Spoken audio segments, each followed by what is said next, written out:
Gold, trusted gold buyers. మీరు తాకట్టు పెట్టిన బంగారాన్ని విడిపించి ఈ రోజు ఉన్న మార్కెట్ ధరకు కొనబడను.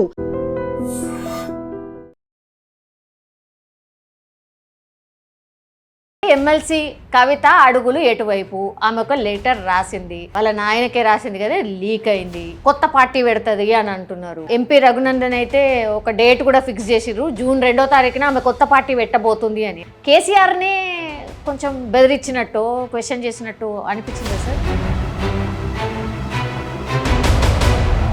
నేను చూసిన కేసీఆర్ ఇట్లా బెదిరేటోడు కాదు.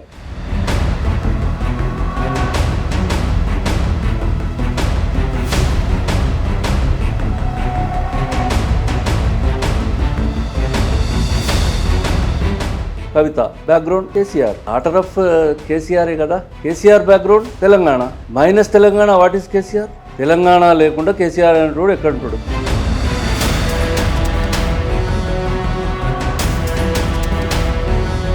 కాదు సార్, ఇప్పుడు ఇంత టెక్నాలజీ వచ్చింది, ఫోన్లు వచ్చినాయి, ఈ ఉత్తరాలు రాయడం ఏంది అంటే అసలు తనకి ఎలో లేదా, ఫాదర్ మాట్లాడతలేడా, ఫ్యామిలీ టచ్లో లేదా, ఇవి ఇప్పుడు క్వశ్చన్లు. To fill the vacuum of the politics. రాజకీయాలలో మన అస్తిత్వము, మనం వెనుకబడిపోతున్నాం కాబట్టి ఏదో ఒకటి చేయాలని అనుకుంటే నిజంగానే అందరు పొద్దునట్లు లేచి కవిత ఉత్తరం అంట, కవిత రాసిందట, రాస్తే ఏమో అయిందట, ఏమవుతుంది కావచ్చు అందాద నాకు తెలియదు.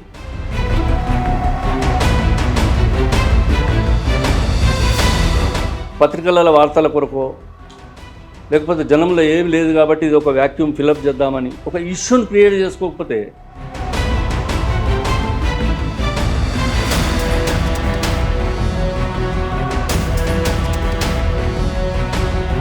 నిజంగా ఇంత జరుగుతుంటే కూడా కేసీఆర్ గారు ఎంత కామ్ ఎందుకున్నారు అనేది ఒక పెద్ద చర్చ నడుస్తుంది సార్. కుటుంబంలోనే ఇంత ఇది నడుస్తుంటే కూడా అయినా కామ్గా ఉన్నాడు. హరీష్ రావు అటే పోయిండట, హరీష్ రావు పోయిండు, కేటీఆర్ ఇటే పోయిండు, కవిత వచ్చి మళ్ళీ ఇవాళ జెండా పట్టుకున్నది, సంతోషంగా అనటో అడ్రస్సే లేదు.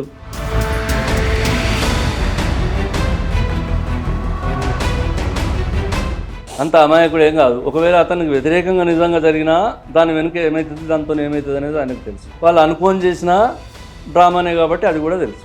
అతనికి ఈ మాత్రం తెలియనంత అమాయకుడేం కాదు. బిడ్డ బయటకు ఎగిరి ఎంత దూరం ఎగురుతుంది, ఎక్కడి దాకా ఎగురుతుంది.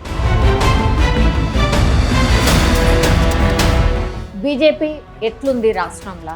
8 ఎంపీ సీట్లు వచ్చినాయి కదా సార్, ఆ తర్వాత ఎమ్మెల్యేలు కూడా మంచిగానే గెలిచిండ్రు. కొంచెం పుంజుకున్నట్టు అనిపిస్తుంది పార్టీ. ఇప్పుడు కాంగ్రెస్ వర్సెస్ బీజేపీ లాగానే చూస్తున్నారా? నేను భారతీయ జనతా పార్టీ గొప్పగా అయిందని నేను అనుకుంటలేను. It's failure of the opposition party in the state. TRS party చాలా భయంకరంగా ఫెయిల్ అయింది కాబట్టి ఆ జాగాలో నిండిరు వాళ్ళు.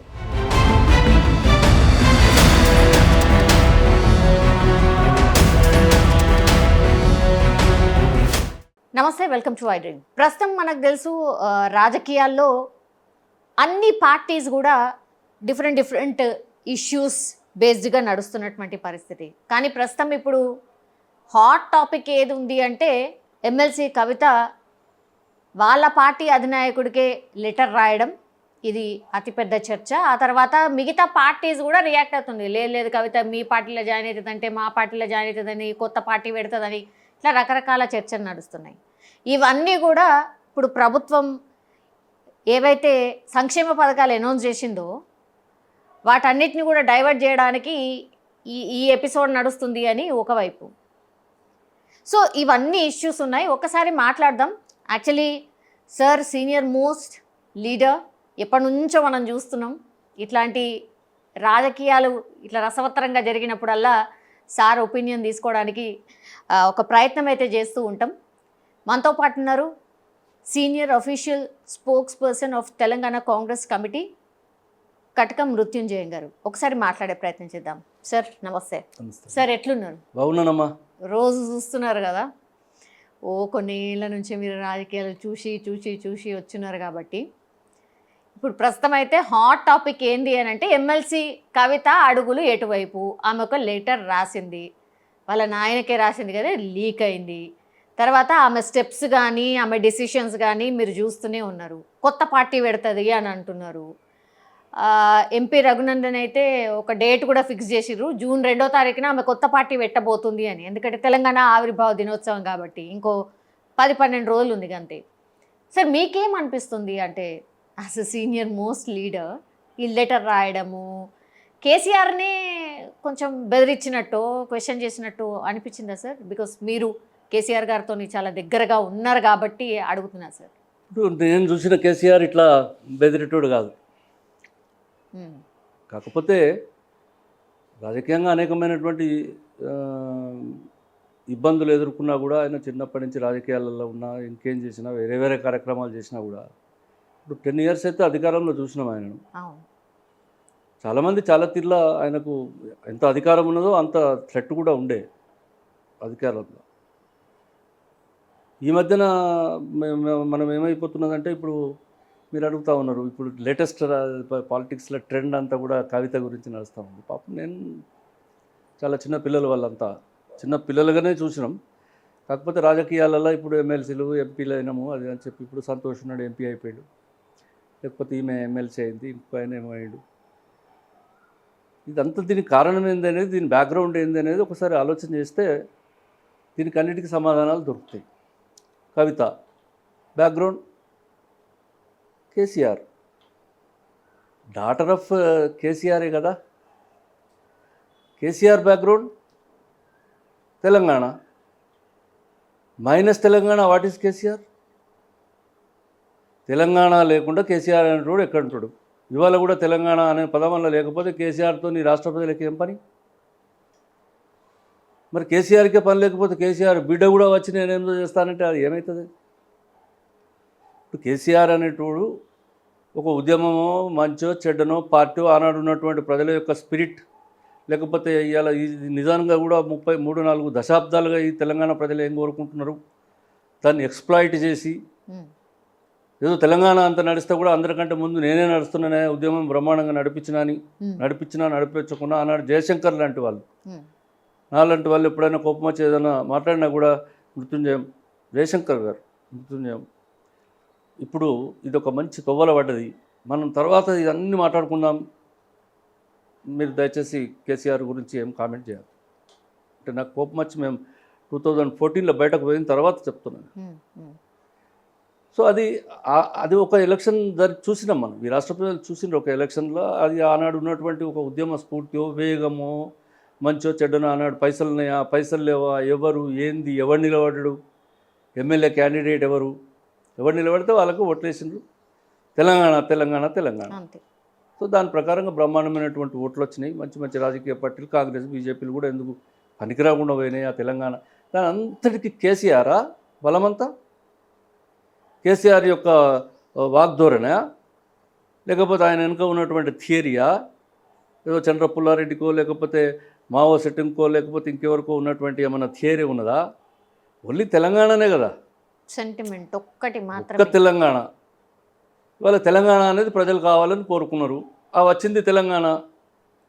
ఇక దురదృష్టం ఏంటంటే తెలంగాణ వచ్చినాడు ఆయన బ్రహ్మాండంగా ఢిల్లీ నుంచి బయలుదేరి ఇక్కడికి వచ్చి ఒంటెలు లొట్టపిట్టలు గుర్రాలు గాడిదలు అన్నింటినీ నిలబెట్టి లైన్గా అక్కడి నుంచి గులాలు చల్లుకుంటా ఎయిర్పోర్ట్ నుంచి ఆయన శంషాబాద్ నుంచి వస్తుంటే, శంషాబాద్ బేగంపేటను వస్తే జనం అంతా ఏందా ఇట్లా వీళ్ళు గులాలు చల్లుతున్నట్టు అంటే, కేసీఆర్ తెలంగాణ తీసుకొని వచ్చిండట. మా వాళ్ళంతా పోయి ఢిల్లీలో ముఖ్యమంత్రి ఎవరు కావాలని మా వాళ్ళు అక్కడ ఉన్నారు. ఎవడు ఎన్కరేజ్ చేసుకుంటాడు అనేది దానిలో అతనికి ఉన్నటువంటి పరిజ్ఞానం మా వాళ్ళకి ఆనాడు లేదు. మేము అధికారంలో ఉండి కూడా నెక్స్ట్ మేమే ముఖ్యమంత్రి, తెలంగాణ మేమే ఇచ్చినాం కదా, మా పార్టీ కదా తెలంగాణ తెచ్చింది, మా సోనియమ్మనే కదా ఇచ్చింది. కాకపోతే మేము నిలబడి తెలంగాణ సాధించినాం. ప్రజలు మాకు కాకపోతే ఇంకెవరికి వేస్తారు? కాకపోతే ముఖ్యమంత్రి ఎవరు కావాలనేది పంచాయతీ ఉన్నదని 10 మంది పోయి 14 మంది పోయి మేము ముఖ్యమంత్రులు మనం అక్కడ తిరిగితే ఈయన ఈ జులూస్ అంతా తీసుకొని చెప్పి అదొక పెద్ద సినిమా. నేను చెప్తే కదా దాన్ని లొట్టపిట్టలు అంటారు, ఒంటెలు అని. మీకు తెలుసో తెలియదు. ఒంటెలు, ఏనుగులు, గుర్రాలు అన్నీ పెట్టుకొని పెద్ద ప్రొసెషన్ తీసుకొని వచ్చి డప్పులు సప్పులు అంటే తెలంగాణ ప్రజలందరూ అరే తెలంగాణ కేసీఆర్ తెచ్చిండట.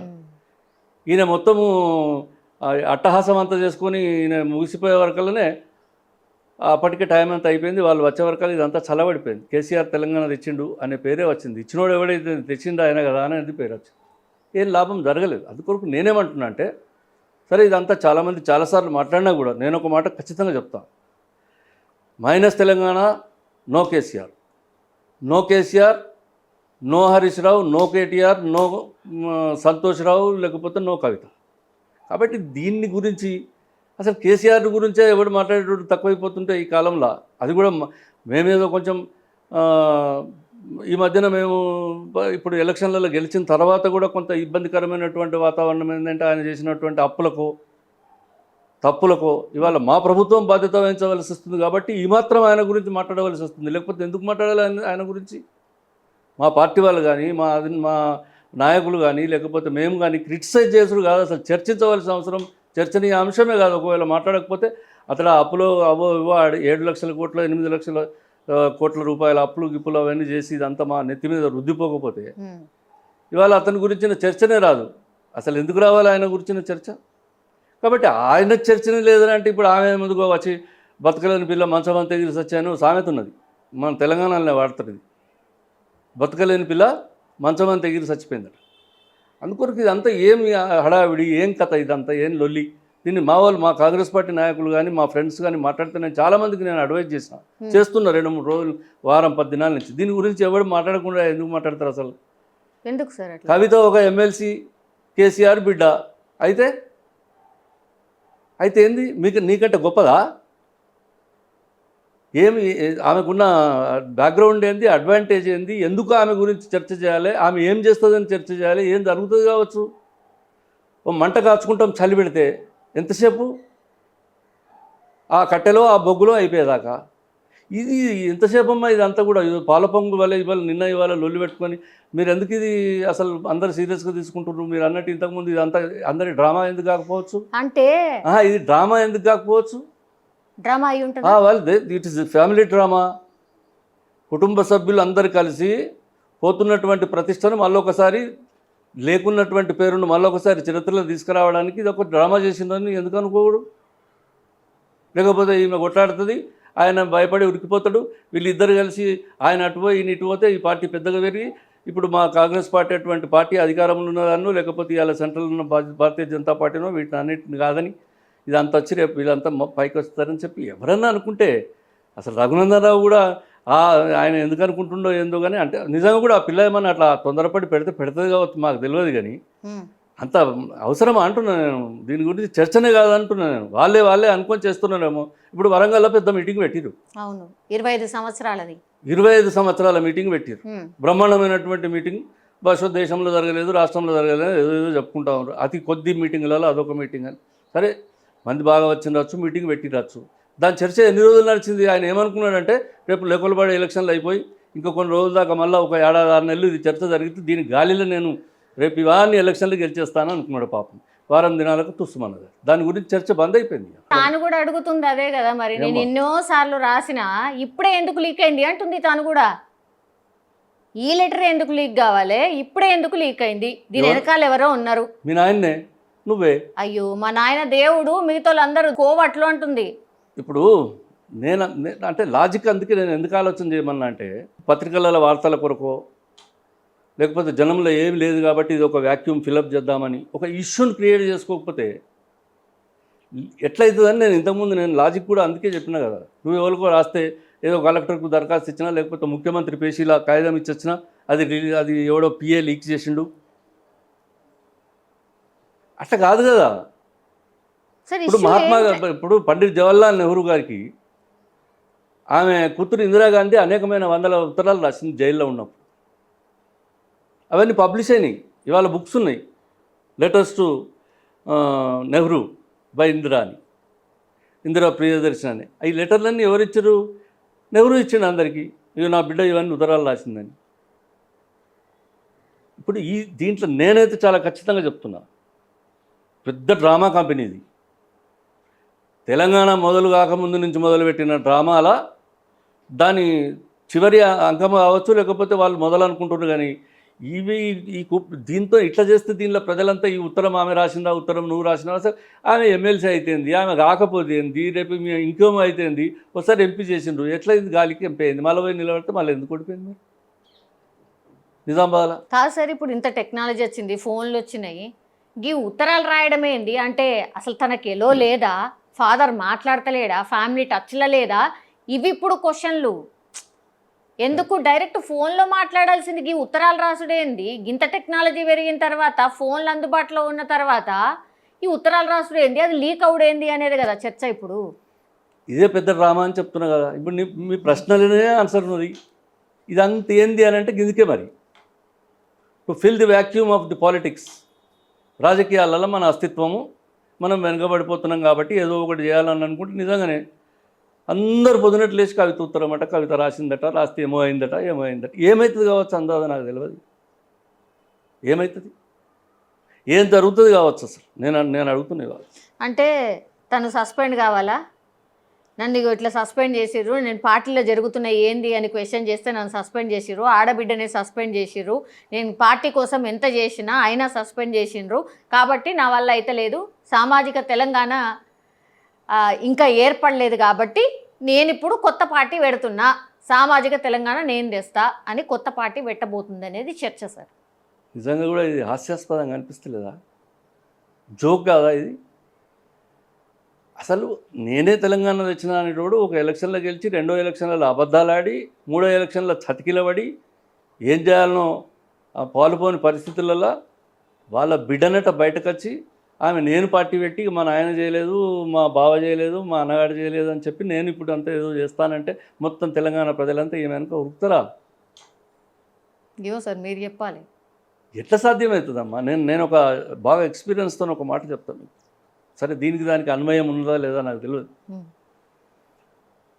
సంజయ్ గాంధీ చనిపోయిన తర్వాత ఇందిరాగాంధీ గారు కూడా, మేము అప్పుడు యూత్ కాంగ్రెస్లో చాలా యాక్టివ్ ఉన్నాం. యూత్ కాంగ్రెస్. సంజయ్ గాంధీ యాక్సిడెంట్లో చనిపోయాడు. ఆయన ప్రధానమంత్రి కొడుకు, ఆయన భార్య మేనకా గాంధీ. ఏం జరిగింది అవన్నీ అంత డీటెయిల్ వద్దు కానీ, ఓ రాత్రి ఆమెను మెడలు బట్టి బయటకు నూకేసిండ్రు ఇంట్లో నుంచి ప్రైమ్ మినిస్టర్ అని చెప్పి ఇందిరాగాంధీ అని ఒక ప్రచారం వచ్చేసింది.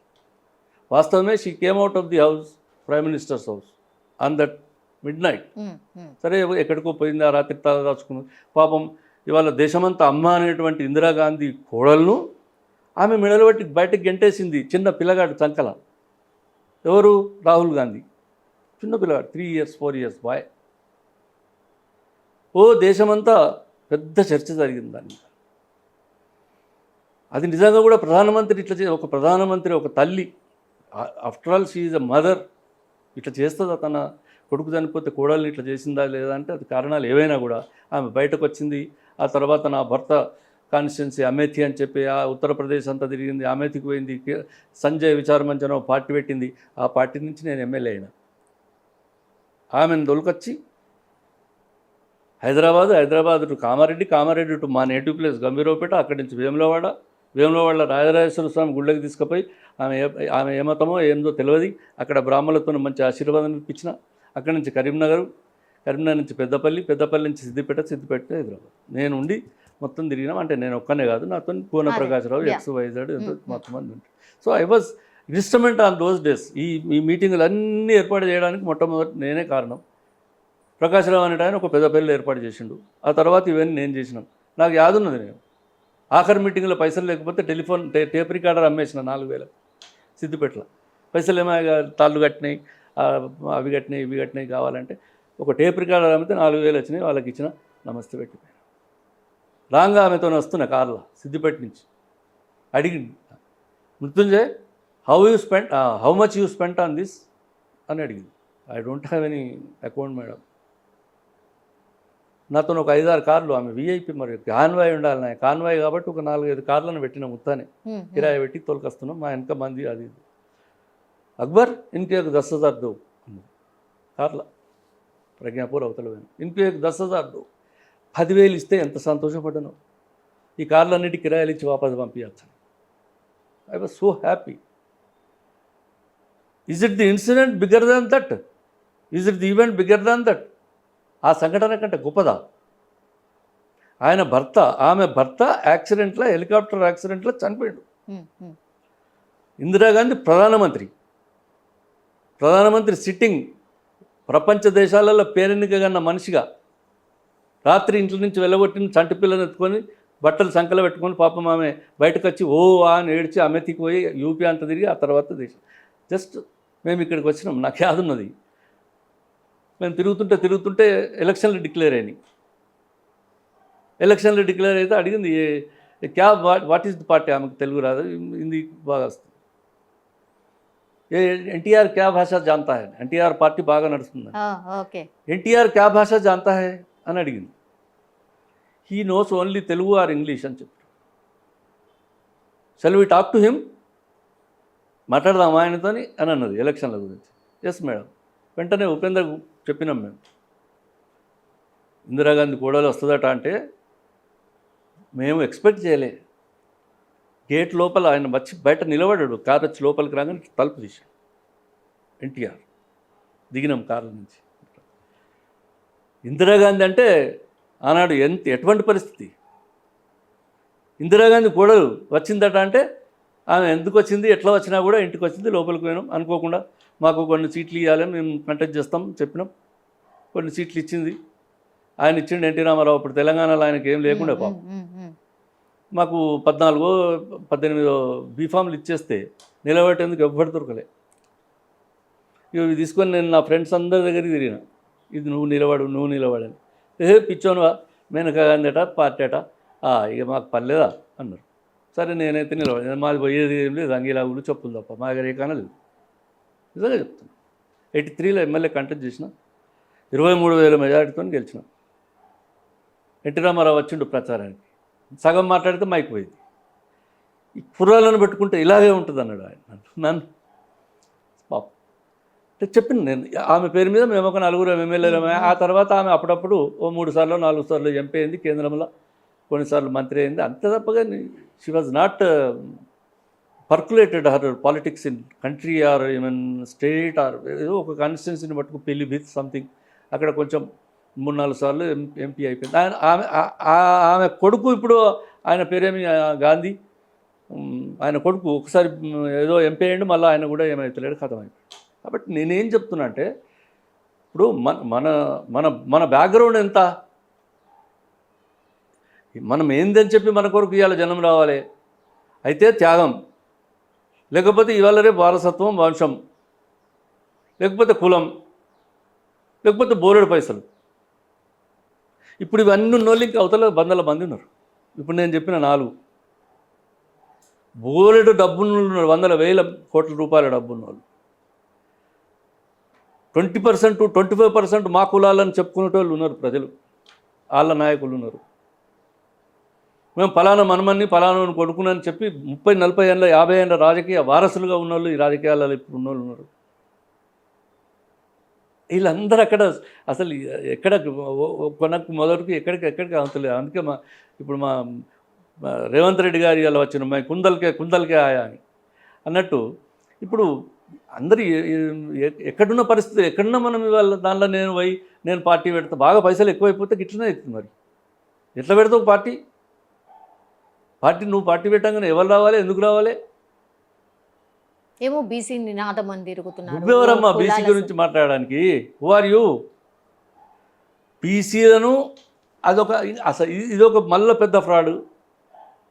బీసీ నినాదం నువ్వెవరు ఎత్తుకోవడానికి? ఆ బీసీలకు తెలివి లేదా, చేత కదా? వాళ్ళ దాని నాయకత్వం లేదా? వాళ్ళ దాంట్లో పెద్ద మనుషులు లేరా? వాళ్ళ దాంట్లో నీకంటే గొప్పగా మాట్లాడే మనుషులు లేరా? Who are you to talk about BCs? What is your background? నువ్వు ఒక అగ్రకులాల దగ్గర నుంచి వచ్చి ఒక దురతనానికి మారుపేరైనటువంటి కేసీఆర్ పత్రికవై నువ్వు బీసీలకు నేను ప్రాతినిధ్యం వహిస్తా అంటే ఇది ఎట్లా సాధ్యమవుతుంది? ఇది అసలు ఏమన్నా ఏదైనా ఎవరన్నా వస్తాడా నీ వెనుక బీసీ?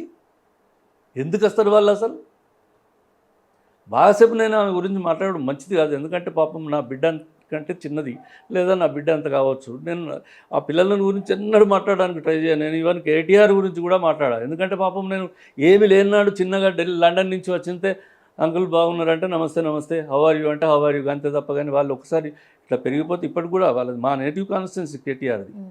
ఆయన వాళ్ళు చెప్తుండేందు కేటీఆర్కు ఆయనకి ఇద్దరికి పంచాయతీ అన్నీ వాళ్ళ మళ్ళీ పొద్దునట్లు వేసి వాళ్ళు ఇద్దరు పోయినట్టు ఇద్దరు దొరలు ఎవరు దామోదరావును ఇంకెవరో, హూ ఇస్ దామోదరావు, వాళ్ళందరూ అందరు దామోదరావు ఎక్కడైనా ఇంకత ఇవాళ ఒక చార్టెడ్ అకౌంటెంట్ లెక్కలు రాష్ట్ర ఆయన ఇవాళ రాజ్యసభ సభ్యుడు ఉన్నాడు. ఇంకో ఆయన మందులు గోళీలు ఇచ్చారు, ఆయన మీకు ఎమ్మెల్సీగా ఉన్నాడు, ఆయన మొన్న సంతోష్ అనేట ఆయన రాజ్యసభ సభ్యుడు అయినాడు.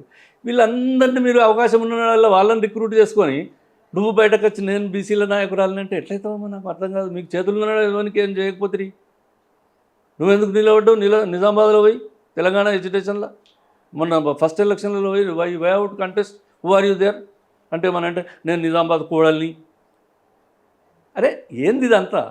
కాబట్టి నేను ఏమంటున్నానంటే చేసుకోండి మీరు, మాకు ఏమో అభ్యంతరం లేదు, కానీ ఇవన్నీ ఏం కావమ్మా ఇవి? ఇటువంటి అనేకం చూసినాం. ఒక కాలం వస్తే ఇందిరాగాంధీని పక్కకు పెట్టింది ఈ దేశ ప్రజలు. ఇండియా అన్న ఇందిరాగాంధీని పక్కకు పెడితే 50 పార్టీలు కలిసి జనతా పార్టీ అని ఇంకోటని 90 కలిసి ఆనాడు ఆమెను పక్కకు పెట్టి పెద్ద ఎమర్జెన్సీ చేసిందా ఇదని చెప్పి పెట్టిండ్రు. అటువంటిది ఏమి లేకుండా ఉత్తానే అంటే ఈ రాష్ట్ర ప్రజలు ఇంత పిచ్చోళ్ళ, ఈ దేశ ప్రజలు ఇంత వెదవలా అంటే ఉత్తానే మేము వచ్చి మన ఆయన మొన్నటిదాకా చేసిన నేను ఆమెకు ఉత్తరం రాసిన నేను తిట్టి బయటకు వస్తున్నా అనుకుంటే నేను కూడా జెండా పట్టుకొని వస్తాను. పార్టీ పెట్టరు, మన్ను పెట్టరు, పార్టీ పెడితే అయ్యేది లేదు, చచ్చేది లేదు, ఏం కాదు. పార్టీ పెడితే ఏమవుతుంది దాని వెనక కొన్ని పైసలు మంచిగా ఏమన్నా ఉన్నట్టయితే ప్రజలకు లాభం అవుతుంది. ఖర్చు పెడతారు, ఆ పైసలు ప్రజలకన్నా ఉపయోగపడతాయి. కొంతమంది ఎలక్షన్ నిలబడితే ప్రజలకు లాభం. ఇప్పుడు ఆమె కూడా పార్టీ పెడితే ప్రజలకు లాభం. You have to pay and get the people, otherwise why the people will come for you I'm asking. నేను ఇవాళ అథెంటిక్గా చాలా సీరియస్గా చెప్తా ఉన్నాను. ఏం కాదమ్మా దీంతో ఈ రాజకీయాలలో అసలు వీళ్ళు ఉత్తగా అనవసరంగా మళ్ళీ మనం లైమ్ లైట్ ఉండడానికి ఏం చేద్దామనంటే నువ్వు అంతా పీకిలాడినట్టు చేసుకుందాం, ఏదో తోలు బొమ్మలాట. మీరు అందరు కలిస్తేనే ఏమైతే లేదురా అంటున్నట్టే వీడు ఇటువై వాడు అటువై ఏమో చేస్తారు. ఎట్లా చేస్తారు? హరీష్ రావు అటే పోయిండట, హరీష్ రావు పోయిండు, కేటీఆర్ ఇటే పోయిండు, కవిత మళ్ళీ ఇవాళ జెండా పట్టుకున్నది, సంతోషరావు అంటూ అడ్రస్సే లేదు. మీరు అందరు కలిసి కట్టకట్టు ఉంటేనే ఏమైతే లేదు మీతోని. ఈ 1.5 year 2 yearsలో మీరు చేసింది లేదు, పోయింది లేదు. ఆయన ఇంట్లో నుంచి యువతలకి వెళ్ళాడు, మీరు లోపలికి పోకుండా ఏంటంటున్నారు. ఎట్లయితుంది మీకు? ఏమవుతుంది మీతోని? కాబట్టి ఇక దీన్ని అసలు నేనేమంటా అంటే ఇది ఏమో సార్, కవిత గారు బీజేపీ ఆహ్వానించింది కవిత గారిని కాబట్టి బీజేపీలో జాయిన్ అవుతుందని అప్పుడు వచ్చింది. ఇప్పుడేమో ఏకంగా ఇప్పుడు మీ పార్టీలకే వస్తుందన్న చర్చ నడుస్తుంది. ఎవరు వచ్చినా తీసుకుంటాం. కవిత గారిని కూడా తీసుకుంటాం సార్. జాయిన్ అవుతా అంటే మేమెందుకు వద్దంటాం? కానీ జాయిన్ అవుతా అంటే ఉంటుంది మాజీ ఎమ్మెల్సీ. ఇప్పుడు రేపు హరీష్ రావు వస్తా అంటాడు అనుకో, ఇంకోటి వస్తా అంటూ పోయి మా రాహుల్ గాంధీ గారిని కలిసి మా కాంగ్రెస్ సిద్ధాంతాలకు అనుగుణంగా పనిచేస్తాం, ఇప్పటిదాకా మా తప్పు మేము చేసింది తప్పు, కేసీఆర్ అనుకో పోయి అని చెప్పి అన్నాం అనుకో, తీసుకుంటారు కావచ్చు మా వాళ్ళు. మాదేం పోయింది? మా నాయన అనుకో పోయి కూడా బుద్ధి తక్కువైపోయింది, మా నాయన బుద్ధి తక్కువ వాడు, మాది పొరపాటు జరిగింది, మేము ఇవాళ కాంగ్రెస్ పార్టీ నాయకత్వంలో రాహుల్ గాంధీ నాయకత్వంలో పనిచేస్తాం, రేవంత్ రెడ్డి గారు వెనుక నిలబడి నడుచుకుంటామంటే రమ్మా. ఎవరు నేను వద్దంటున్నారు? You are not at all an instrument for anything. నువ్వు ఏం చేసినావని చెప్పి ఇదే ల్యాండ్స్, భూములు, పంచాయతీలు, గీమ్ అంత అంగడంగడి ఉన్నది హైదరాబాద్ చుట్టూరుగా. కొన్ని 100,000 ఎకరాల భూములు ఇవాళ కబ్జా చేసినారు అని పేరున్నది. వాటి అన్నిటి గురించి మాత్రం ఆన్సర్ ఇచ్చుకోవాల్సి వస్తుంది. ఒకవేళ మీ పార్టీలో నిజంగా కావాలి మరి, అంతే కదా, అడుగుతారు కదా మరి. ఇవన్నీ ఏంటి? దీని పంచాయతీలు నువ్వు వచ్చిన తెల్లారి నుంచి స్కామ్లు అయితే ఈ స్కాములన్నింటికి నిన్ను తీసుకొని ఆ స్కాములన్నింటికి కాంగ్రెస్ పార్టీ నెత్తి మీద పెట్టుకోవడానికి సిద్ధంగా ఉండదు. కాబట్టి you must be able to answer for all those scams. ఇప్పుడు కేటీఆర్ అనేటోడు మంత్రిగా ఏమేమి చేసిండు అనేది కొన్ని కార్యక్రమాలు సంతకాలు పెట్టావు మన్నో మాసాను. నీకు సంతకం పెట్టే అధికారం అసెంబ్లీ పార్లమెంటు మెంబర్గా తప్ప నీకు ఎక్కడ రాకనే పాయ. పార్లమెంటు మెంబర్గా అటెండెన్స్ రిజిస్టరు, ఎమ్మెల్సీగా అటెండెన్స్ రిజిస్టర్ సంతకం తప్ప నీకు ఎక్కడ సంతకాలు పెట్టి ఏమో చేసే అధికారాలు రాలేదు. కాకపోతే ఇవాళ మీ నాయన పేరు మీద ఇనాగరేషన్లోకి పోతే కూడా బంగారు షాపుల దుకాణాలలో ఇనాగరేషన్, ఇక్కడి నుంచి అక్కడి దాకా పోలీసులు తుర్రు విధులు. ఏంటంటే కవిత షాప్ ఇనాగరేషన్కి వస్తుందట, ఎవరు కవిత అని ఎవరన్నా నాకు తెలియని వాళ్ళు అడిగితే అరే ముఖ్యమంత్రి బిడ్డ, సిఐ వచ్చే, ఏసీ పచ్చే, డీసీ పచ్చే, వాడచ్చు వీడచ్చు. బట్టల షాప్ ఇనాగరేషన్, బట్టలు అందరూ చెప్పుకున్నారో కదా, మా బట్టల షాప్కి ఇనాగరేషన్ పోతే ఆమె ఇష్టం వచ్చిన బట్టలు పట్టుకుపోతుంది, జ్యువెలరీ షాప్కి ఇనాగరేషన్ పోతే జ్యువెలరీ పట్టుకుపోతుంది. ఇవన్నీ చాలామంది చెప్పంగా అనేక మంది కథలుగా విన్నాయని. ఇప్పుడు ఈ ప్రజలను ఇంత తక్కువ అంచనా వేస్తే ఎట్లా అని. I pity on the part of Kavitha. Bogus నినాదాల పేరు మీద తెలంగాణ అనే ఒక చిన్న తెలంగాణ అనేటువంటి వాదనను అడ్డుపెట్టుకొని మీరు 10 ఏళ్ళు మీ కుటుంబం సంసారం మొత్తం నడిపించింది. ఇవాళ అది పోయిన తర్వాత మళ్ళీ ఇవాళ బయటకు వచ్చి మీరు ఈ ప్రజలను అంత తక్కువ అంచనా వేసి ఇక నీ వేషం అయిపోయింది, ఇక నా వేషం సెకండ్ హాఫ్. సినిమానా డ్రామానా ఏం తమాషనా? ఈ ప్రజలు ఎప్పుడు అట్లా కాదమ్మా. తెలంగాణ ప్రజలు ఎప్పుడు కూడా చాలా ఉద్యమ స్ఫూర్తితో ఉన్నారు. ఏ కాలం నుంచి ఎన్నడో సిపిఐ కాలంలో కూడా పనిచేసింది, ఇక్కడ ఉద్యమాలు వాళ్ళ కాలంలో పనిచేసిండ్రు. మరీ ముఖ్యంగా తెలంగాణ అనేది, తెలంగాణ నైజాం గవర్నమెంట్లో ఉన్ననాడు కూడా ఇక్కడ తెలంగాణ అనేది ప్రత్యేక వాదన ఉండే. ఆనాటి నుంచి దాదాపు 100 సంవత్సరాల నుంచి కూడా మా రాష్ట్రం మాకు కావాలని కోరుకున్నటువంటి ప్రజలు ఉన్నారు. ఏదో వచ్చింది కాబట్టి కొంత సంతోషపడ్డారు. దాని ఫలితం అనుభవించింది. ఇవాళ అనుభవించింది కదా, అందుకే పక్కకు పెట్టిరు. నువ్వేందని వస్తావని నేను అంటున్నాను.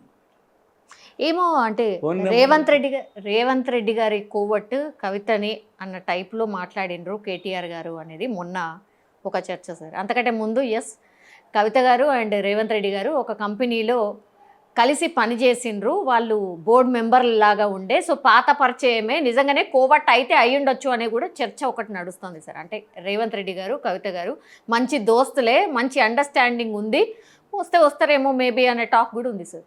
అంత నీచమైన కుటుంబం అన్నట్టు 10 సంవత్సరాలు ఈ రాష్ట్రంలో ముఖ్యమంత్రి పదవి చేసి ఇవాళ ఊసిపోయిన తర్వాత అపోజిషన్లో ఉన్న రేవంత్ రెడ్డి కూడా కోవర్ట్ అయి పనిచేస్తారు మీరు. ఎంత థర్డ్ క్లాస్ ఆలోచన ఇది. ఒకవేళ అది నిజమైతే మాత్రం ఏం చరిత్ర అది? అదేమన్నా హ్యూమానిటేరియన్, ఏమన్నా మానవత్వం ఉన్నట్టేనా కాదా? అసలు తండ్రి అనే ఒక మాటకు విలువ ఉన్నదా లేదా? రాజకీయాల కొరకేనా ఇదంతా? ఇంత నేనైతే ఐ కాంట్ బిలీవ్ దిస్.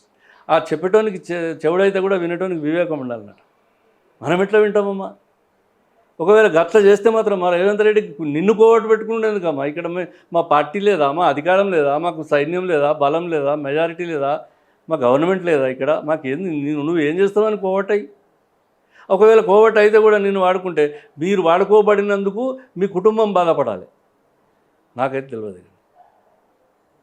అయ్యో ఇటువంటి బిడ్డను ఎందుకన్నా నువ్వు ఏడవాలి, నేను చివరికి ఇటువంటి దుస్థితి వచ్చినా కానీ ఆమె ఏడవాలి. Nothing more than that. నిజంగా ఇంత జరుగుతుంటే కూడా కేసీఆర్ గారు ఎంత కామ్గా ఎందుకున్నారు అనేది ఒక పెద్ద చర్చ నడుస్తుంది సార్. కుటుంబంలోనే ఇంత ఇది నడుస్తుంటే కూడా అయినా కామ్గా ఉన్నాడు. సరే, అసెంబ్లీకి రాలేడు, ప్రజా సమస్యల్ని పట్టించుకుంటలేడు, అడపాదడప ఎప్పుడు ఆయనకి ఇష్టం వచ్చినట్టే వస్తాడు, గజ్వేల్ ప్రజల్ని గాలికి వదిలేసిండు, పార్టీని గాలికి వదిలేసిండు, ఇట్లా రకరకాల చర్చ. ఇప్పుడు ఇంత జరుగుతుంటే కూడా ఆయన కామ్గా ఉన్నాడు. ఎట్లా సాధ్యమవుతుంది? ఎంత జరగలేదు, అంత అమాయకుడు ఏం కాదు. ఒకవేళ అతనికి వ్యతిరేకంగా నిజంగా జరిగినా దాని వెనుక ఏమవుతుంది, దాంతో ఏమవుతుంది అనేది ఆయనకు తెలుసు. వాళ్ళు అనుకోని చేసిన డ్రామానే కాబట్టి అది కూడా తెలుసు. అతనికి ఈ మాత్రం తెలియనంత అమాయకుడేం కాదు. బిడ్డ బయటకు పోయి ఎగిరి ఎంత దూరం ఎగురుతుంది, ఎక్కడి దాకా ఎగురుతుంది, నిజంగానే పోయి ఎగిరితే ఎక్కడ కింద పడుతుంది. కాదు డ్రామానే చేసాను అనుకోని, డ్రామానేనా, ఇంకేం బాధ. కాబట్టి ఇది పెద్ద ఆశ్చర్యకరమైనటువంటి విషయం కాదే కదా. మనం నిజంగా కూడా మనం ఒక రాజకీయాలు మాట్లాడుకున్నట్టు వాళ్ళం మాట్లాడుతున్నాం తప్ప, ఇది ప్రజలల్లో అలా బిడ్డను కూడా అవతలకు ఇట్లా చేస్తుందట అని చెప్పి చాలామంది గ్రామాలలో ఎంత చీప్గా మాట్లాడుతున్నారంటే అంత చిల్లర మాట్లాడుతున్నారు. మీరు అనుకున్నట్టు రాజకీయాలలో ఇవాళ వైట్ కాలర్డ్ పీపుల్, మీరు నాతో ఇంతసేపు మాట్లాడిస్తున్నారు ఆ పిల్ల గురించి. నేనైతే I don't want talk about her. ఏంది ఆమె, ఏం కథ, ఆమె ఆమె కథ ఏంది? ఒక కేసీఆర్ బిడ్డ కావచ్చు, అయితే ఇంట్లో లొల్లి పెట్టుకొని అవతలకు పోతే 2 దినాలకు మళ్ళీ ఇంటికి పోవాల్సిన మనిషి అయితే మొగన్ దగ్గరకో లేకుంటే తండ్రి దగ్గరకో. I don't expect more than that. అంటే ఆమె మహిళ అని కాదు నేను మాట్లాడేది, రాజకీయ వారసత్వం వెనుక ఉన్నటువంటి మనిషి, దాని తర్వాత ఆమెకు ఉన్నటువంటి ఫోకస్ అంతే. It's limited. ఆమెకంత పర్సనాలిటీ ఉన్నదని నేను అనుకోను. పర్సనాలిటీ లేదు, ఆమెకంత చరిష్మా లేదు. She nothing at all. ఇప్పుడు మంచి మనం సినిమా యాక్టర్లను చూసినాం రాజకీయాలలో. అందరు ఎన్టీ రామారావులు అయినరా, అందరు జయలలితలు అయినరా ముఖ్యమంత్రులు. చాలామంది రాజకీయాలకు వచ్చిండ్రు, ఎంతమంది అడ్రస్ లేకుండా పోయినారు. You have more than charismatic than those people. వాళ్ళందరికంటే గొప్ప చరిష్మానా? నేను అడుగుతున్నాను, ఒకవేళ నిజంగానే కవిత అనే ఒక పేరుకే అంత గొప్ప పేరుంటే నువ్వు పార్లమెంట్ ఎలక్షన్లలో ఓడిపోవద్దు కదా. మనం నిజామాబాద్లో మళ్ళీ నువ్వు ఒకసారి గెలిస్తే రెండోసారి నేను ఓడగొట్టి ఇంటికి పోలేను, చాలుపో అని. How do you expect something from the people of Telangana? ఏంది నువ్వు? కాబట్టి వద్దమ్మా, ఇక నన్ను ఇది చిన్న ప్రశ్న, చిన్న ముచ్చట. అంటే నేనేం కాదు కావచ్చు, but it is two a small thing to talk A politician.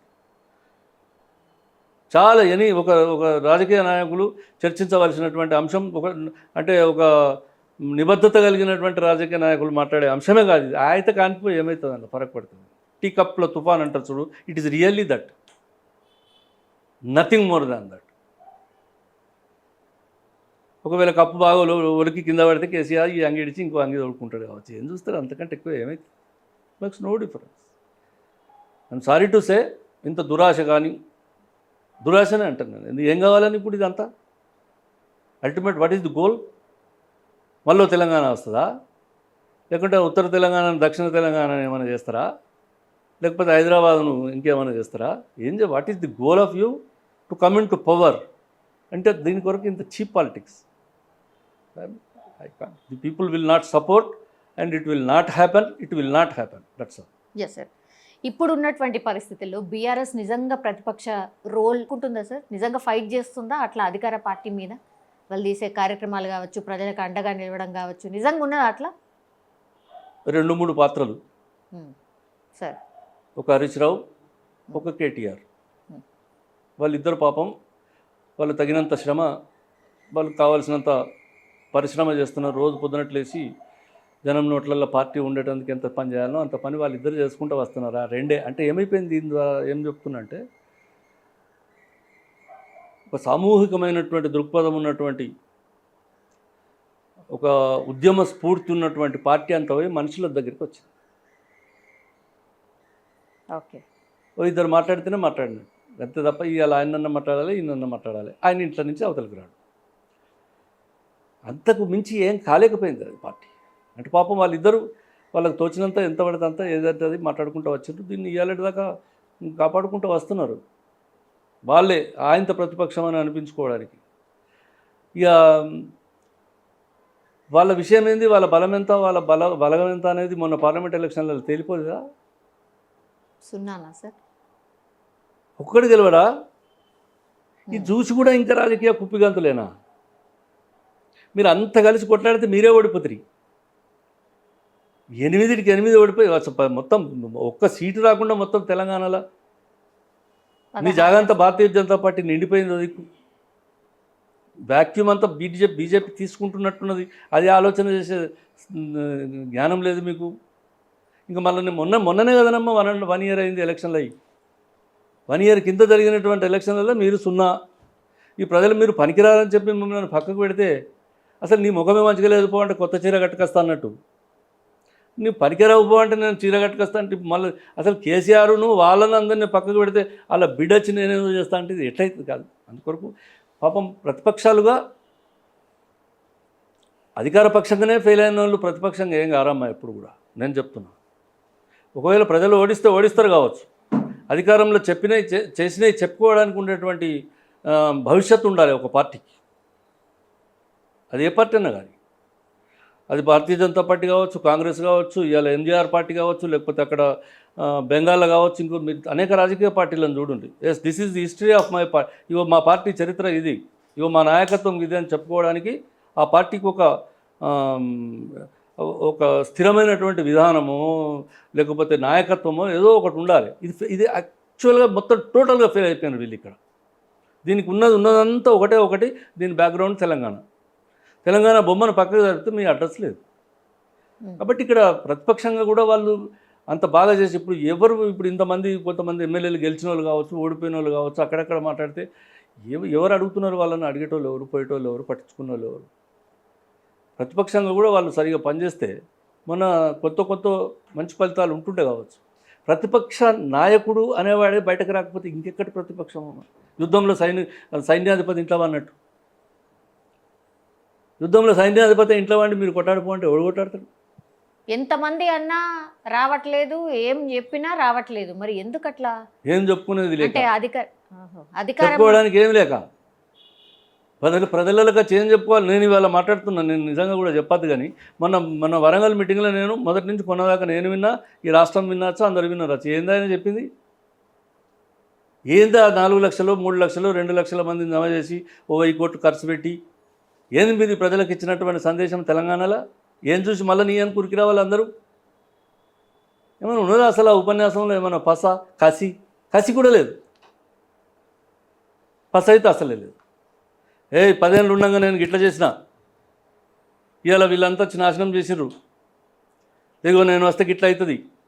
కొన్ని 4-5 ముచ్చట్లు చెప్పినారు, మీకు అది ఇస్తా అన్నది ఇది ఇస్తా అన్నది ఇచ్చిండ్రా? ఇవ్వలేదు. ఎవడు ఏదైనా కూడా ఏదో మీకు ఇచ్చిండ్రా అంటే ఇవ్వలేదు. ఎంత చేసినా చేయలేదంట. అవును, మా మా ముఖ్యమంత్రి గారే చెప్తా ఉన్నారు చాలా చక్కగా. అవునుగా, నేను ఈ ప్రభుత్వానికి వారసునిగా వచ్చిన, నేను ఒక దొంగకు వారసునిగా వచ్చిన, నేను నన్నే దొంగ అనుకుంటాను. చెప్పులు ఎత్తుకపోయే పరిస్థితి ఉన్నది నాయి. నేను పోయి అప్పడకపోతే నా చెప్పులు వీడు ఎత్తుకపోయి అని చెప్పి వాడు అప్పించుటోడు అనుకుంటాడు. ఎవరికి వారసునిగా నేను ఇక్కడికి వచ్చిన, ఒక దోపిడి దొంగకు వారసునిగా వచ్చిన. ఇవాళ నా దురదృష్టం ఇది అని ఆయన బాధపడేటువంటి పరిస్థితి. ఆయన చక్కగా ఉన్నట్టు చెప్పుకున్నాడు. ఇట్లా మాట్లాడతారా ముఖ్యమంత్రి అని అన్నోళ్ళు కూడా ఉన్నారు. పరిపాలన చేతగాక ఇవన్నీ చెప్తున్నారు. మీకు తెలియదా మరి? హామీలు ఇచ్చే కంటే ముందు తెలియదా?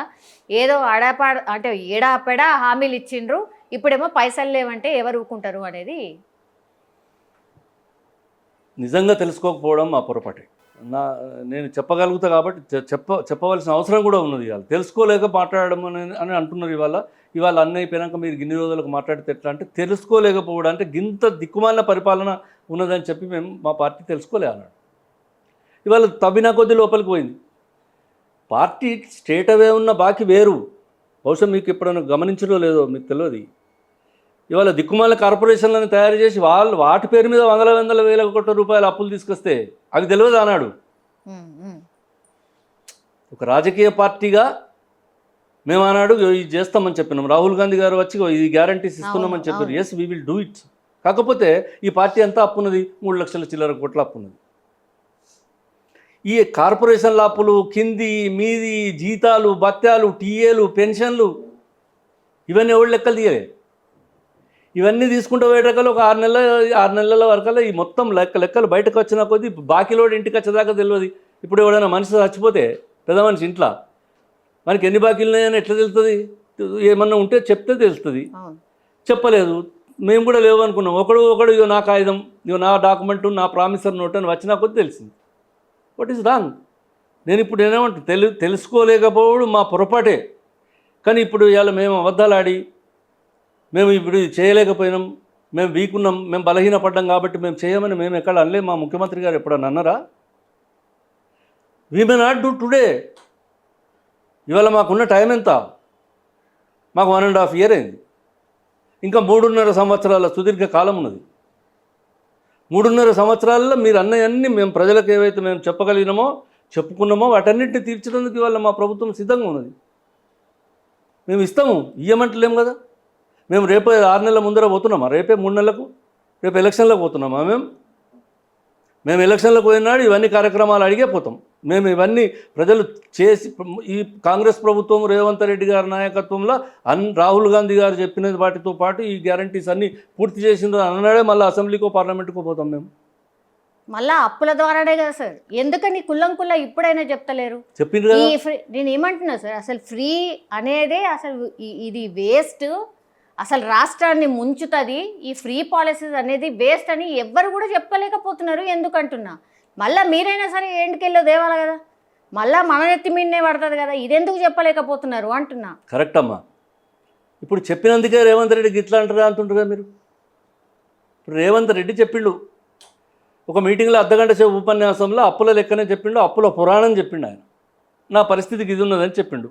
పాపం ఎంత దయనీయమైనటువంటి పరిస్థితుల్లో అది చెప్పుకోవాల్సి వచ్చింది. మీరు దయచేసి అర్థం చెప్తే ఇప్పుడు మీరు అప్రిషియేట్ చేయాలి. ఒక నాయకుడు ఇంత మంచిగా చెప్పిండని. ఇంత బలహీనంగా ఉన్నా నేను అప్పుకు ఢిల్లీకి పోతే అప్పిచ్చేటోడు నా చెప్పులు ఎత్తుకపోతాడేమో అని చెప్పి వాడు చెప్పులు దాచుకుంటాడని చెప్పింది. ఇంతకంటే అవును సార్. సైమల్టేనియస్లీ మరి అందాల పోటీల కోసం ఎందుకు ఖర్చు పెట్టాలి అనేది కూడా మాట్లాడుతున్నారు. అంటే సార్ కంపారిజన్ చేస్తారు కదా, అందరు మాట్లాడిందే మిమ్మల్ని అడుగుతున్నా, మీ ఒపీనియన్ ఏంటి అని. నేను అవసరమా అని. ఏమో అందాల పోటీలు అవసరమా కాదా, ఇది ఇప్పుడు అనేకమైన కార్యక్రమాలలో అదో కార్యక్రమం అంతే తప్ప. కానీ అందాల పోటీ పెట్టినంత, అందాల పోటీకి ఇవాళ నిన్ననే అయింది అంకురార్పణ. అది ఎన్నటి నుంచో అనుకుంటే అందాల పోటీ ఇక్కడ పెట్టాలనే ఆలోచన వచ్చింది అంతే తప్ప. కానీ సరే 50 కోట్లు అటైనాయో 100 కోట్లు ఇటైనాయో నాకు పెద్ద లెక్కలు తెలియదు.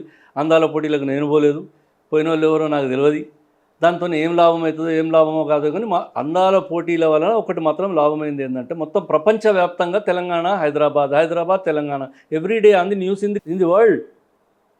ఈ 130 110 దేశాల అందాల భామలు ఎవరైతే వచ్చిందో వీళ్ళందరికీ సంబంధించిన టీవీలలో ఆయా దేశాలలో వీళ్ళ గురించి రోజు మాట్లాడి అరే there is Telangana, there is Hyderabad, ఇదట అదట అని చెప్పుకున్నది మాత్రం జరిగింది. దీనివల్ల పబ్లిసిటీ వచ్చిందని అనుకుంటున్నాను. ఇది అందాల పోటీలు పెడితే పోయింది ఏమన్నది, వచ్చింది ఏమన్నది అనేది, దానికి కావాలని ఇది అన్ని వదిలిపెట్టి పెట్టిందా అనేది కాదు. కొన్ని జరుగుతుంటాయి అట్లా, దానికి ఎవరేం చేస్తారు దానికి. అందుకొరకు దీన్ని మొత్తం అంతా వదిలిపెట్టి అందాల పోటీలు ఎందుకు పెట్టినావు?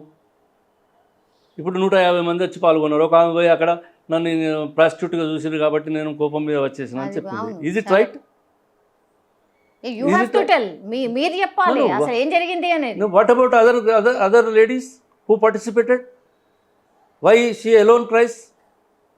ఎందుకంటారు? I don't know. అందుకొరకు ఇట్లా ఏదో ఒక మనిషి ఒక చేసినంత మాత్రాన ఇది అదంతా నిజంగా అనుకున్నా తప్పే, ఇది జరిగినంత మాత్రాన ఈ తెలంగాణలో ఏం మునిగిపోయిందని అనుకున్నా తప్పే. ఒక క్రికెట్ నడిపిస్తాం, ఒక పోటీ నడుస్తాం, సరే ఇక్కడ ఒక తెలంగాణలో ఒక డిపార్ట్మెంట్ ఉంటుంది, ఆ డిపార్ట్మెంట్ కొన్ని కార్యక్రమాలు ఉంటాయి, అది పెద్ద దీన్ని చర్చనీయాంశమే కాదు. ఇది అందాల పోటీలు ఎందుకు పెట్టి ఇట్లా నువ్వు ఎట్లా చేసినావు, గిన్ని బాకీలు ఉండంగా అది ఇది అని అంటే అదంతా ఏదో ఒక కార్యక్రమం. It's not event to decide on the day it self. ఇవాళ పొద్దుకు మొదలుపెట్టి వాళ్ళందరినీ మొత్తం దేశాల నుంచి సీటు కొట్టి పిలిచిన వాళ్ళు కాదు కదా. It's a programme, it's an event taken place as usually undertaken by the Telangana government. అంతే తప్ప ఇది అంత పెద్ద చర్చనీయాంశం అయితే కాదు. కాకపోతే నేను ఆయన పాపం అంత బాగా చెప్పిన దాన్ని మిస్అండర్స్టాండింగ్ చేసుకొని అరే ఎట్లెట్లా చెప్పి, అరే ఇంత మంచిగా చెప్పిండు కదా ఒక ముఖ్యమంత్రి అని చెప్పి అనుడు కాకుండా హే గిట్ట చెప్తాడా, అరే గట్ల చెప్తాడా, మరి ఎట్లయితుంది? ఎవరైనా అప్పిస్తారా? అప్పు కూడా ఇవ్వరు, ఇట్లా కూడా మాట్లాడండి కదా సార్. మా దగ్గర ఇంత అప్పు ఉన్నదంటే ఇంకెవరైనా అప్పిస్తారా, ఇది కూడా మాట్లాడారు. ఇప్పుడు వంగేటోని గనక గూనివాటం ఒక సామెత ఉన్నది, వింటరో మీరు తెలంగాణలో అంటారు, అవన్నీ తెలంగాణలో.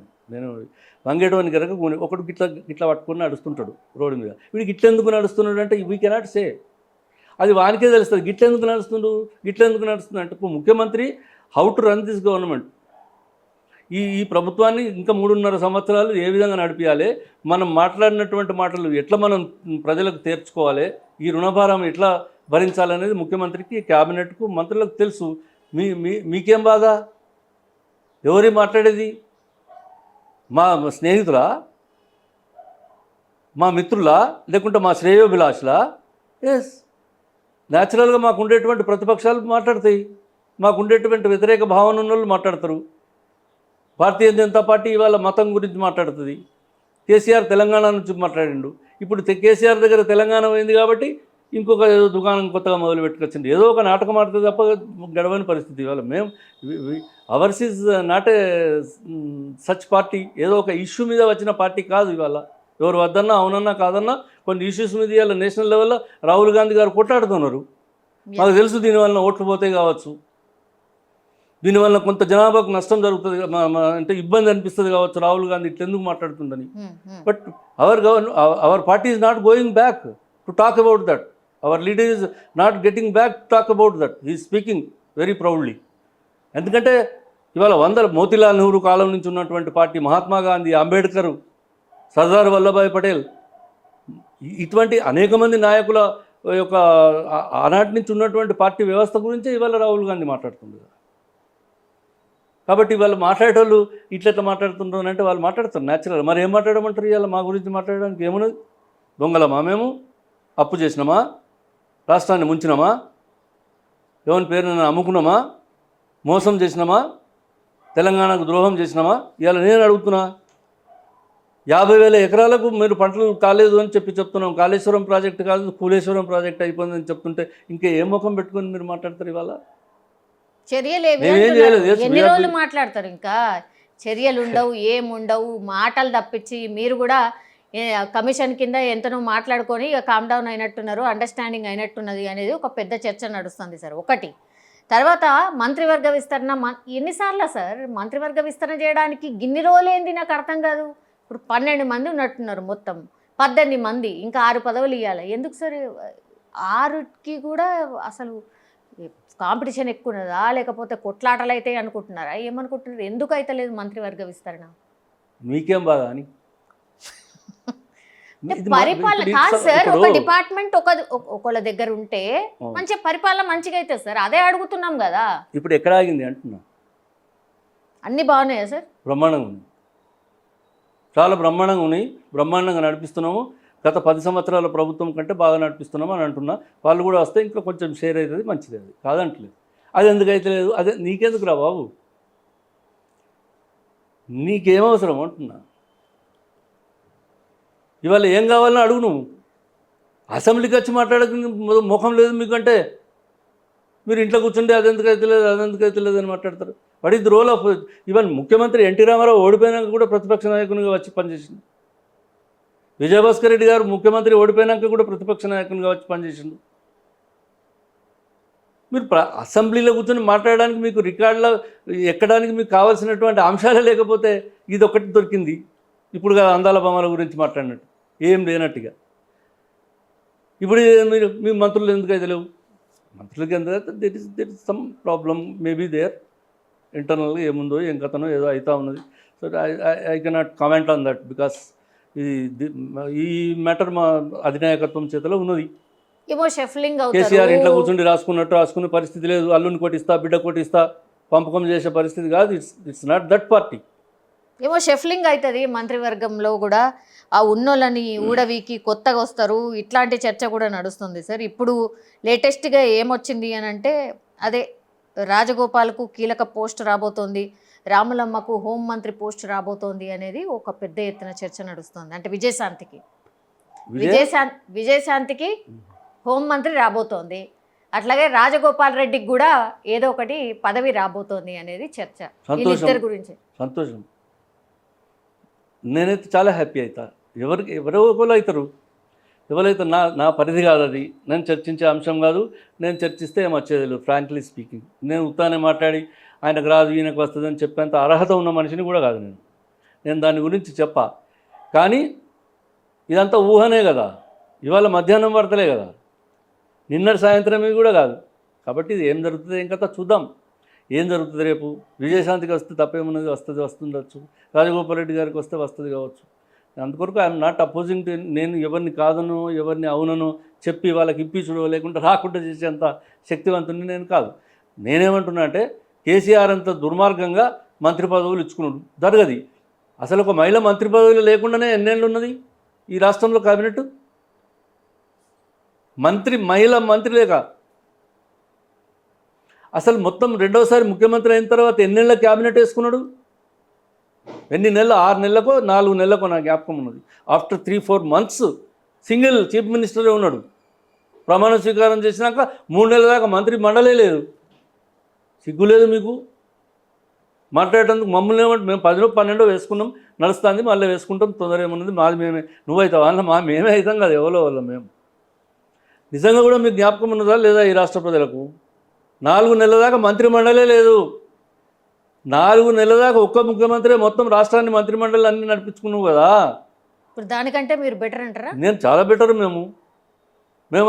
మేము అల్లుళ్ళకు, బిడ్డలకు, కొడుకులకు, కోడళ్ళకి ఇచ్చుకోలే కదా టికెట్లన్నీ. మీరు మీ ఇంట్లోనే పంచుకున్నారు కదా. మీరు గోళీలు ఇచ్చడానికి ఒకడు, ఇసునకార ఊపెట్టడానికి ఒకడు, రాత్రి పట్టుకొచ్చడానికి ఒకడు, పొద్దున పట్టుకొచ్చి ఇట్లటోళ్ళకి మంత్రిమండలి మా పదవులు ఎవరు మా పార్టీలో ఇయ్యలే కదా. ఇవన్నీ ప్రజలు చూస్తలేరా? తెలంగాణ ప్రజలకు ఇవన్నీ తెలివయా? Yeah, okay sir.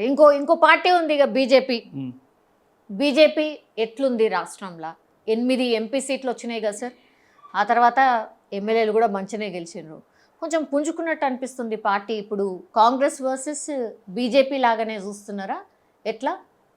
ఇంకో కొత్త పార్టీ కూడా వస్తుంది వితిన్ ఇంకా 2-3 years అనేది కూడా ఒక చర్చ. అంటే కవిత పెడుతుందని కాదు సార్, మామూలుగా ఇంకో పార్టీ వస్తుంది అని. కొద్ది తీన్మార్ మల్లన్న ఇట్లాంటి వాళ్ళు కొంతమంది పెడతారేమో అనేది చర్చ. ఇగో తీన్మార్ మల్లన్నలు, చార్మాల్ మల్లన్నలు ఇవన్నీ ఇండ్ల నుంచే రావాలి కదా. ఇప్పుడు ఇండ్ల నుంచే ఐదర్ కాంగ్రెస్ పార్టీల నుంచో, లేకపోతే ఇప్పుడున్న టీఆర్ఎస్ నుంచో, లేకుంటే ఆ బీజేపీ నుంచో వస్తారు. ఇది కొత్త ప్రజలు అయితే, కొత్త పార్టీలు, కొత్త సిద్ధాంతాలు అయితే రావు. ఇండ్ల నుంచి కట్ అయి రావాలి. సో ఇప్పుడు దీంట్లో ఉన్న దాంట్లో ఎవరు ఏం చేయగలుగుతారు అనేది ఎవరు ఏం చేసిండ్రు, వాళ్ళ చేతులు లేని అనేది ఒకసారి. ఇప్పుడు మీరు అడిగినరు ఇప్పుడు భారతీయ జనతా పార్టీ పరిస్థితి ఏంది అని చెప్పి. నేను భారతీయ జనతా పార్టీ గొప్పగా అయిందని నేను అనుకుంటలేను. It's failure of the opposition party in the state, so called TRS party. TRS party చాలా భయంకరంగా ఫెయిల్ అయింది కాబట్టి ఆ జాగాలో నిండిరు వాళ్ళు. ఏదో ఒకటి చేయాలి కనుక అలా వాళ్ళు జమైనరు ఉమ్.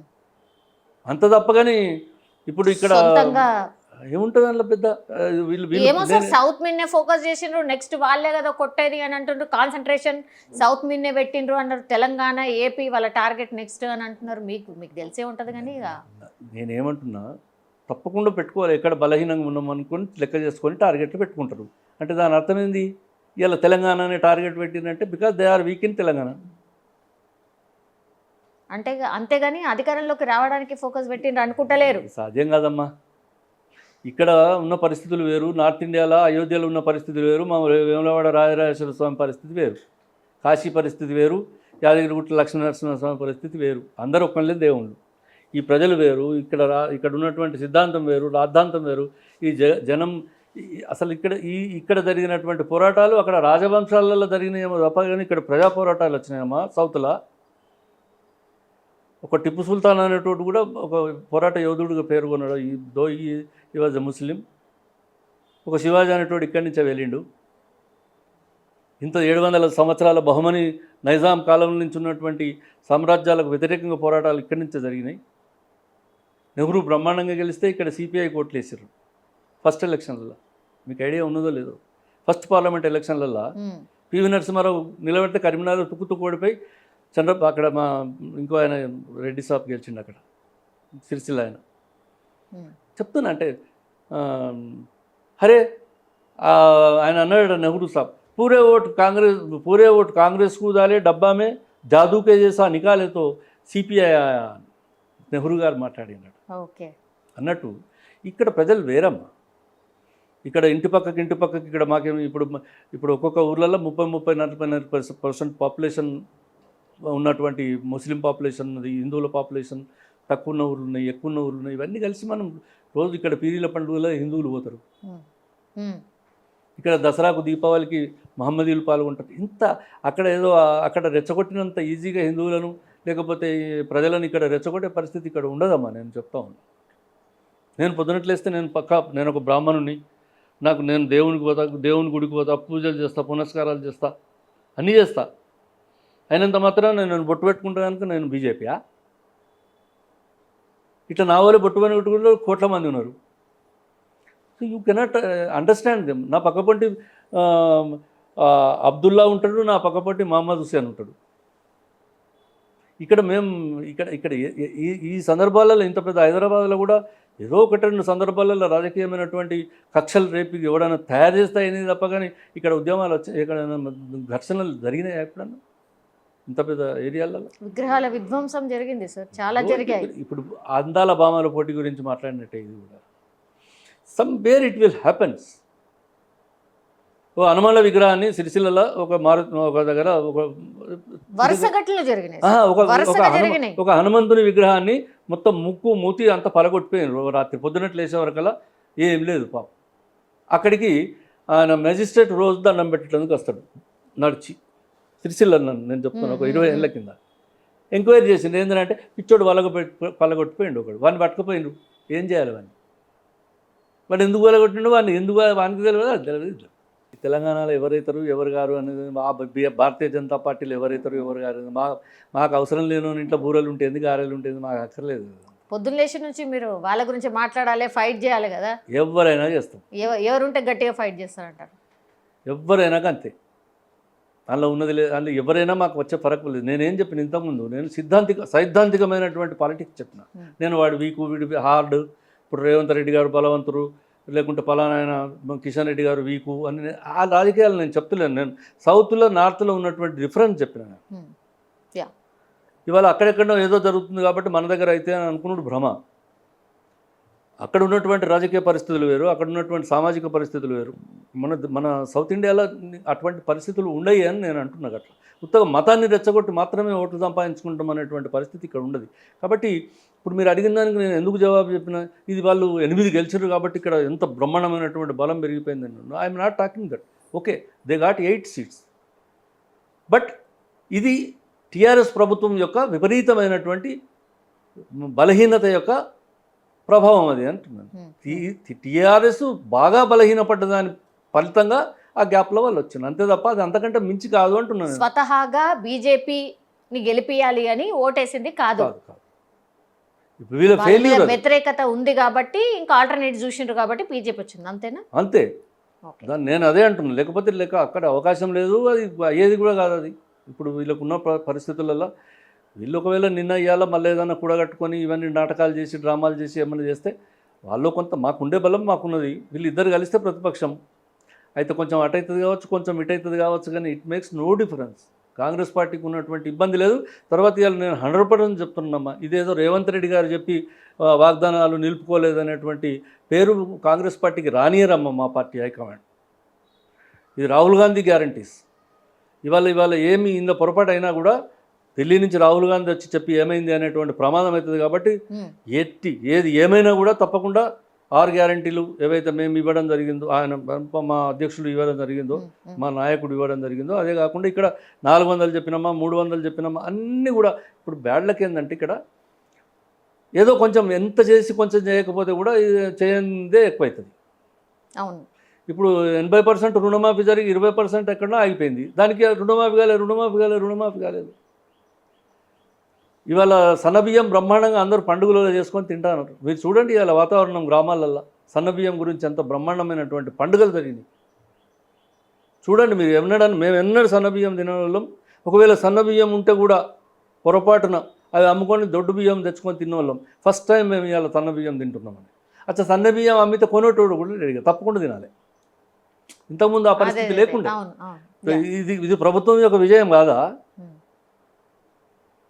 ఇది ప్రభుత్వం చేసినటువంటి గొప్ప కార్యక్రమం కాదా? ఇవాళ పేదవాళ్ళు, అవును పేదవాళ్ళు, నువ్వు కూడా అన్నావు, ఆయన కేసీఆర్ అన్నాడు నా మనమడు నీ మనమడు ఒక్కటే పడలేదు చదువుకుంటాడని. ఏవి నీ మనమడు ఎక్కడన్నాడు? ఇవాళ పేదవాని మనమడు ఎక్కడన్నాడు? కేజీ టు పీజీ అన్నారు, ఎక్కడనే కేజీలు ఎక్కడ పీజీలు ఎక్కడ? అచ్చా ఇవాళ నిన్న మొన్న ఏదో లెక్కలు చెప్పారు. ఇవాళ కూడా మా ఉత్తమ్ కుమార్ రెడ్డి గారు మంచి లెక్క చెప్పారు. ఇప్పుడు 168,000-167,000 టన్నుల వడ్లు ఈ సీజన్లో వచ్చినాయి. అంటే మొన్నటిదే రికార్డు. అంతకుముందు రాష్ట్రంలో పండిన పంట కంటే మొన్నటి పంటనే రికార్డ్ అయితే అంతకంటే ఎక్కువ పంట పండింది. అంటే ఇప్పుడు మేము అభివృద్ధి అయినట్ట లేకుంటే దిగిపోయినట్ట? మేము పంట ఎక్కువ పెరిగిందంటే దానికి కారణం ఏంది? అంటే మీ ప్రభుత్వాలలో ఉన్నదానికంటే పంట ఎక్కువ పెరిగిందంటే వాళ్ళేం చెప్తున్నారు, మేము బాగా నీళ్ళు తెచ్చినామని. బాబు మీరు తెచ్చిన నీళ్ళు అసలు కాళేశ్వరం ప్రాజెక్టు నీళ్ళు అసలు ఏ పొలానికి రాలేదు, ఎవరికి రాలేదు. అదంతా ఉత్త భ్రమ, అబద్ధాలు, పైసలు, స్విండలింగ్ ఆఫ్ ది మనీ. ఎత్తిపోతల పథకం కాళేశ్వరం నీళ్ళది కాదు, కాళేశ్వరం ఎత్తిపోతల డబ్బు. Kaleshwaram project to Krishna Reddy to TRS people. ఇగో ఇది ఎత్తిపోతలు డబ్బు, ఇది జరిగింది అంతే. అదే ఆ డబ్బే తెలంగాణ ప్రజలకు మళ్ళీ రిటర్న్ రావాలి అని చూస్తున్నారు. మరి అది తీసుకొస్తారా, ఏం చేస్తారు? ఇప్పుడు ఇది అంత కవిత, మొన్న మీటింగు, ఇవన్నీ ఎక్కడి ఆ డబ్బులేనా? ఇప్పుడు రేపు నీ పని వస్తాయి. ఇప్పుడు ఇవంతా ఈ అంగడంగడి హడావిడి అంటే నేనేమన్నా ఇవన్నీ వీళ్ళు చేస్తేనే ప్రజలకు కొంచెం లాభం అవుతుందని చెప్తున్నా కదనమ్మా. 4 పైసలన్నీ వస్తాయి. లేకపోతే వీళ్ళ చరిష్మాకి మంది వేస్తారా? 100 కోట్ల రూపాయలు ఆర్టీసీ కట్టిరు మొన్న, తెలుసా మీకు? వినరా మీరు? అవును సార్. మాదేమైంది ఆర్టీసీకి పైసలు వచ్చినాయి, మా పొన్న ప్రభాకర్ గారు చెప్పారు కదా. మాదేమైంది, మేమెందుకు ఇవ్వమంటాం బస్సులు? గవర్నమెంట్కి బెనిఫిట్ అయ్యేది ఉంటే 100 కోట్ల రూపాయలు కట్టిరు, వాటికి కావాల్సిన బస్సులు ఇచ్చేసినామని. అవును. సో దట్ అట్లా పైసలు వచ్చేస్తే దానివల్ల ఏమి ఇబ్బంది లేదు. మేము ఎక్కడ కూడా ఫెయిల్ కాము అంతే. Yes sir. Thank you sir, thank you so much. చాలా విషయాల గురించి చాలా వివరణాత్మకంగా చెప్పారు. అట్లాగే విశ్లేషణ కూడా చాలా బాగుంది. నాకు తెలిసి ఇంటర్వ్యూ ఇచ్చిన వాళ్ళకి కూడా చాలా విషయాల గురించి ఒక క్లియర్ కట్ ఒపీనియన్ కూడా వచ్చి ఉంటుంది. Thank you sir, thank you so much. నమస్తే. నిజంగా ప్రస్తుతం ఉన్నటువంటి సమాజం దేనికి ప్రయారిటీ ఇస్తుంది? ఆర్థిక సంబంధాల చుట్టూ మాత్రమే తిరుగుతుంది. మళ్ళీ ఎన్నికలంగానే చాలా విరక్తి కలుగుతాను. మంచి అనిపిస్తుంది కదా, లేడీస్ కూడా ఛాలెంజింగ్ జాబ్స్ చేసినప్పుడు చాలా బాగుంటది. ట్రాఫిక్ అసిస్టెంట్స్ గా నియమించిన ట్రాన్స్జెండర్స్ అందరితో సాల్యూట్ చేయించుకుంటున్నారు. ఫుడ్ డెలివరీ ఇవ్వటానికి వెళ్ళినటువంటి డెలివరీ బాయ్ అనిల్ పై కళ్ళ ముందు పెళ్ళండి